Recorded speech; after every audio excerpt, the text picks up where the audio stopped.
presentar su artículo sobre avances y retos en la implementación de la reforma constitucional en materia de derechos humanos, pero antes quisiera destacar, y ella me ha insistido mucho en que sea muy breve en su presentación personal y profesional, pero bueno, es muy conocida, ya ha sido presentada por el senador Gamboa previamente, y funge como presidenta de la Comisión de Derechos Humanos del Senado de la República, secretaria de la Comisión por la Igualdad de Género, secretaria de la Comisión de Justicia y ha sido diputada federal en 2 ocasiones. Bienvenida, señora senadora.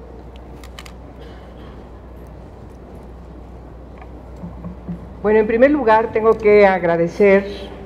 al señor director, a quien tengo que felicitar, de la revista Pluralidad y Consenso. Me place mucho presentarla en su número 25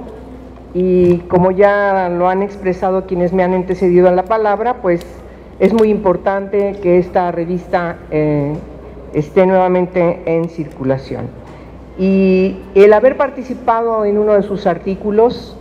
en este número, que como ya se puede ver quienes la tienen en la mano, es una revista que tiene una gran cantidad de artículos desde una perspectiva muy plural, de una gran integralidad de temas importantes, no de embalde, y eso es muy importante de señalar, la participación en uno de estos artículos del señor don Agustín Carstens, que además ubica con precisión no solamente hablarnos del significado de las cualidades de la inflación baja y mediana, sino también rememorar la importancia de que el Congreso Constituyente haya decidido que el Banco de México fuese un organismo autónomo. Entonces es un artículo que por supuesto llena de luces este número, junto con las participaciones de cada uno de quienes escribieron. En ese aspecto me parece muy importante que se hable de lo que se ha hecho, se haga un balance de lo que ha acontecido, del trabajo que ha realizado el Senado de la República y también de los pendientes. En ese sentido está inscrito el artículo que yo escribo. Como presidenta de la Comisión de Derechos Humanos del Senado de la República, cuando llegamos hace 3 años, teníamos una gran cantidad de pendientes derivados de la reforma estructural del 11 de junio, de su publicación en el Diario Oficial el 11 de junio de 2011. Y aún estamos en ese proceso para concretar los mandatos de esa gran reforma de 11 artículos en nuestra Constitución, que no ha sido fácil. Después de todos estos años, tenemos pendientes que se inscriben, y hay que entenderlo así, pues en un compromiso de cambios estructurales que por serlo nos ha costado mucho trabajo. Aquí enumeramos en el artículo que yo escribo cuáles son esos pendientes. Voy a ser muy breve, me parece que hay que destacar algunos de ellos porque forman parte de la agenda legislativa del primer periodo, del primer año legislativo de la próxima legislatura, que se instala a partir del 1 de septiembre. Estamos obligados y obligadas en el Congreso de la Unión a atender los mandatos de la Constitución en materia de desaparición forzada y desaparición de personas. Igualmente en el tema de tortura, porque la reforma constitucional que emprendimos en esta legislatura que ya termina, nos mandata con 180 días para que tengamos estas leyes nacionales, de tal manera que es una obligación para el próximo periodo legislar en ambas. No me extiendo en el significado de cada una de ellas, pero son pendientes para el país, son pendientes obligados para atender los reclamos de la sociedad, son pendientes que no hay vuelta de hoja, estamos obligados a ser eficientes en su diseño y en su determinación en lo que tiene que ser el texto legislativo en cada una de estas 2 materias para responder a los reclamos de la sociedad. La desaparición forzada y la desaparición entre particulares se ha constituido en un fenómeno lamentable que venimos arrastrando desde hace muchos años en el país y no hay vuelta atrás. Tomamos, quienes integramos esta legislatura y la legislatura que ya termina, modificar la Constitución de tal manera que el inicio del poder revisor de la Constitución comenzó en el Senado de la República y finalmente se inscribe hace apenas algunas semanas en el Diario Oficial de la Federación las reformas al artículo 73, fracción 21, inciso A, para otorgarnos la facultad al Congreso de la Unión para legislar en materia de desaparición forzada y en materia de tortura u otros tratos crueles, inhumanos o degradantes, y atender, por supuesto, la vinculación con los tratados internacionales que México ha aprobado. Otro tema importante, que no voy a hablar de él, ese es el tema de la señora senadora Ríos, que aborda de manera muy pertinente en su artículo en este número, tiene que ver también con un mandato constitucional y tenemos hasta diciembre para legislar en la materia. Es un mandato también al Congreso de la Unión para legislar en la constitución de una ley que constituye el Sistema Nacional de Justicia para adolescentes infractores. Ya mencioné 3 leyes que no hay manera, no hay vuelta de hoja, tenemos que legislar en el próximo periodo. Sin embargo, hay un proceso importante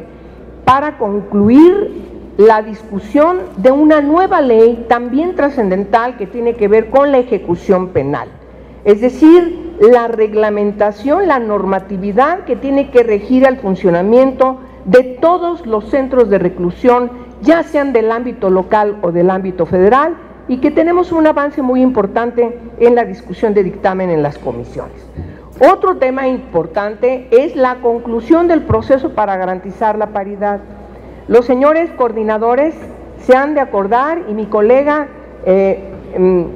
Itzel Saraí, como las senadoras, nos unimos todas de todos los partidos para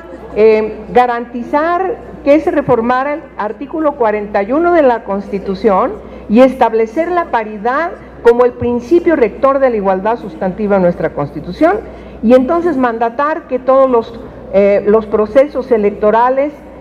para el cambio en los congresos locales y en el Congreso de la Unión y en la Asamblea del Distrito Federal estuviesen integrados las candidaturas 50% mujeres y 50% hombres. Sin embargo, quedó pendiente un compromiso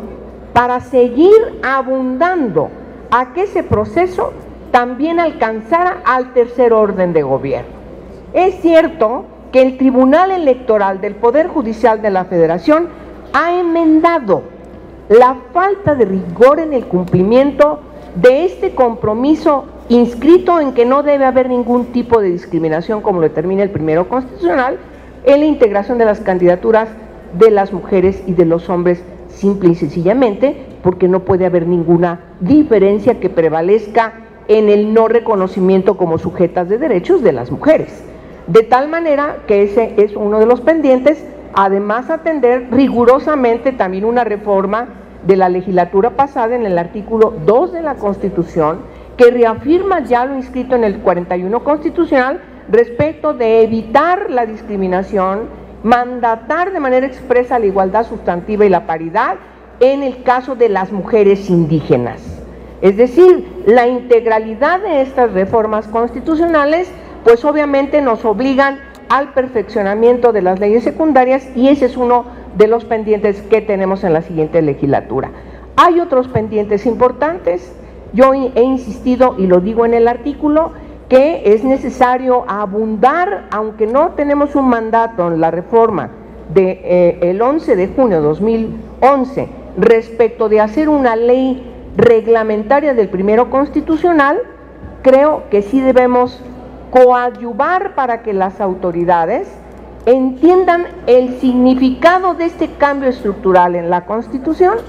que nos mandata, nos obliga a tener en todas las actividades, todas las acciones que realicen las autoridades, ciertamente el principio pro persona, a partir de un enfoque desde este bloque de constitucionalidad y el reconocimiento del bloque de convencionalidad que nos obliga a atender el derecho internacional de los derechos humanos del que México forma parte. En fin, hay una gran cantidad de tareas, de tal manera que yo tengo que mencionar que en el caso de la Comisión de Derechos Humanos tenemos esos dos pendientes todavía esperando ser dictaminados, el que tiene que ver con una ley reglamentaria del primero constitucional para que oriente qué es lo que tienen que hacer las autoridades donde estén, y un poco también retomando lo que ya ha diseñado la Suprema Corte de Justicia de la Nación en esta 10ª época, pero también, y con esto termino para no abundar más, ustedes tienen el artículo, lo van a observar, ahí relatamos todos los pendientes que tenemos, pero no puedo dejar de mencionar también que tenemos una ley que tiene que ver con el reconocimiento de los derechos iguales de las personas con diversa orientación sexual o identidad de género. Nos parece que esos pendientes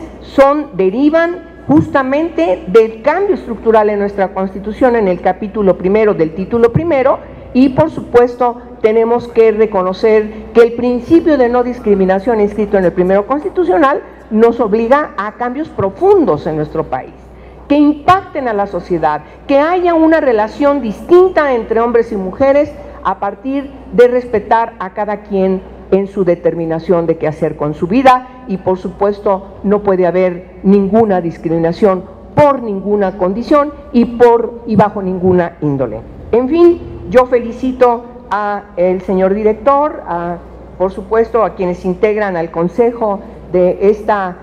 importante revista del Instituto Belisario Domínguez, y bueno, con estas personalidades que forman parte de su consejo, pues necesariamente tiene que en camino el relanzamiento de esta revista. Yo esperaría, señor director, que me invite al siguiente número en unos meses más, para que en ese número pueda hacer la segunda parte de este artículo y entonces informar. Ya tenemos promulgadas esta y esta otra iniciativas de decreto de nuevas leyes o de reformas a ordenamientos secundarios, que son nuestra obligación y no hay vuelta de hoja. Estamos necesariamente obligados a rendir buenas cuentas desde el Senado de la República. Muchas gracias a todos ustedes por su atención.